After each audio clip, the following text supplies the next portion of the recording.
We're with Danny Wakeling, Wellington manager after a 3-1 defeat at Fisher at Salter Road. Danny, I didn't think there was a lot in it. No. But I thought they were on top first half. But 2 bad bits of defending by us. Yeah, I hope the video clears up the first goal. There's an argument about who played who on side. I think we had both left-sided defenders in front of the ball, didn't we? Which allowed them to clip it. Yeah, I'm not sure exactly who it was, but the video was sorted out. So that one's contentious until we see the video back, to be fair. Tonight, ill discipline has cost us tonight. Ill discipline. Conceding a penalty 44.5 minutes in to half. You're 30 seconds of getting in at 0-1. You're in the game. I think they shaded the first half. What did you think about the penalty? Did we need to? Because he was twisting and turning, didn't we? It's going nowhere.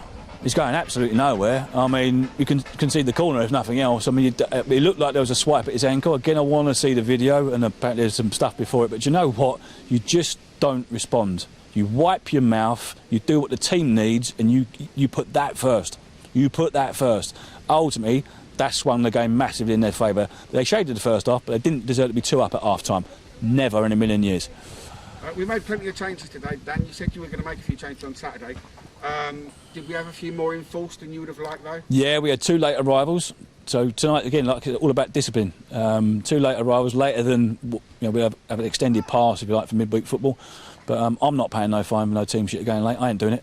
So if you're not here by the latest time you said you can get here, you're on the bench. So we had 2 lads that were due to start that came in after that watershed moment. So that changes things. So you get in at half-time, Danny, and what did you say to the players? Were you angry or calm? No, I stayed calm, to be fair, because if they deserve to be in front, OK, fine. But at 0-1, you've really got something to play for. But we had to open up second half, so we dismantled the diamond and went 4-3-3.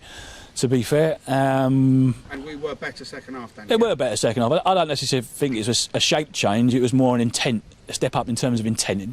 Tactics didn't matter. But we had Roundy in a yellow card, having just conceded a penalty. He had to come out. He wasn't going to take a risk there. We had Ollie Milton on a yellow card in the first half as well, so we had to be mindful of that. And then I think 2 minutes in, Jordan managed to get a yellow card for just getting in a bit too late on the press. So we had to deal with Roundy at half-time. Take him out the side, but Mehmet left back, go 4-3-3, drop the 10 back into a more box-to-box midfield role, go with 3 up top. Yeah, there was a bit more intent, and we looked a bit better, and then we decided to change up again, to be fair. We just went sort of 4-4-2, 4-2-4 at 2-0 down, and we got ourselves back in at 2-1. And at that point, with sort of 22 minutes to go at 2-1, we were definitely going to get something. And again, ill discipline cost us again. Simbin. Tell us about the goal, their third goal. Oh, I think... You must have had a fairly decent angle. Yeah, I did. Do you know what? Pete's young centre-half is playing really well, and he's grown and developing really well. At that moment, and he'll know it, he's got to be a lot stronger in the 6-yard box there, and he's got to get his foot through it. He was a bit flappy, and the geezer just steamed through him and stuck it in the bottom corner. But having said that, probably the ball doesn't end up down that end of the pitch. We stay with 11 men like we should have done. It was a nothing shout in terms of getting himself sin bin, to be fair. Irrespective of what he said or how he said it, we have been absolutely diligent on this in making sure people understand what a sin bin is, basically. So what we've asked players to do is don't say a word to the officials ever. Disappointing though, because their guy over here in front of the referee swore, and the ref didn't do the sin bin there, and yet he's done the sin bin later on. Do you think? Yeah, I think it's one of them performances where he's let the game go, and he's get towards the end of the game and things are totting up in his head, and he started to dish some cards out, to be fair. I mean, there was one lad that threw an elbow in Johann's face down near touchline. He had a word with him, then went in over the top of the ball, had another word with him, eventually third one, and he books him. Jordan Sanderfield gets booked for being a second late on the press. Straight in the card, straight in the book. A bit inconsistent, the ref today, didn't we? Yeah, maybe, but they've got good support down there, so maybe some people just haven't quite got the minerals to deal with a crowd, to be fair. I thought personally that there was a little bit of what you just said there. I wouldn't say that it was it cost us a game tonight, but I just thought we didn't get the rubber to green with some of the decisions and some of the things that you could have done. Yeah, I think if a referee's going to show, again, we didn't quite show the right intent first half, but a referee just show your intent from minute 1 to minute 90. Whatever you deem appropriate to book a player for in the 85th minute, if it happens in the first minute, you've got to do the same thing. Same with dissent. There was a lot of swearing and all sorts of stuff out there that didn't get handled at all.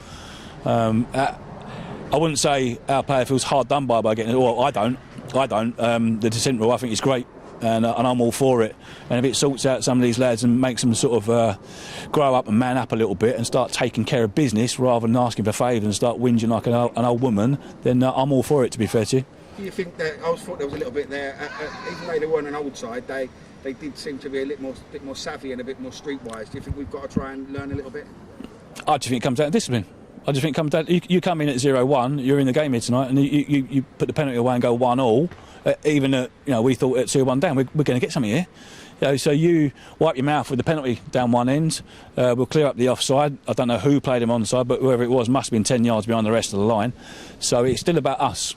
It's still about us. I wouldn't say savvy. I'd just say being just a touch more switched on and do what's right for the team 24/7. Did you see enough in the second half to know that once we iron out a few problems and get sorted, that we should be all right?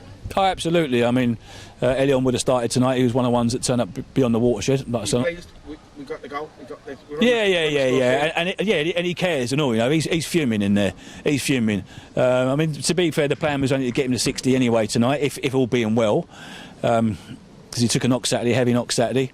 But we're in Thursday night. We'll have Adam O'Neill back Thursday and Saturday. We'll have Gareth Jones back available Saturday. So for us, it's about when our forwards are in and around the box, pulling the trigger.